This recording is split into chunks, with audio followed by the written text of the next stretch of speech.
You've successfully created some great SharePoint solutions. So now the real challenge comes. Getting your users adopt the new solution directly. Struggling with user onboarding is a common issue, but it doesn't have to be. That's why I'm going to share my top 5 tips on how to make SharePoint user onboarding a lot easier. Those tips are practical and easy to implement. Let's directly dive in.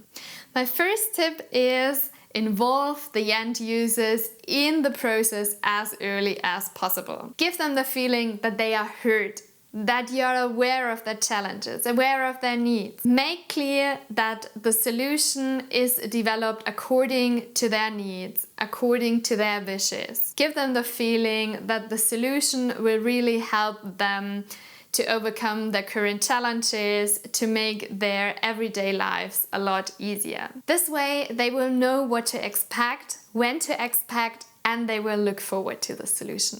My second tip is create great training. Give your end users all the know-how, all the tips to use the solution in a beneficial way. And a little extra tip is, especially in the first weeks after the go live, it can be helpful to implement a little feedback call every week. This way your users can place all the questions and all the feedback they have in one call. That reduces your support effort. Number 3 is a good documentation.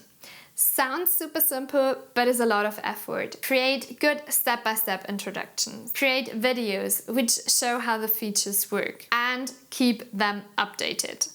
As soon as something changes, also change the documentation. Provide the documentation on one central place, so everyone knows where to access it and where to find information if they need it. Number 4 is integrate the solution directly into the daily routine of your end users. SharePoint solutions have the big advantage that they are seamlessly integrated into the M365 suite.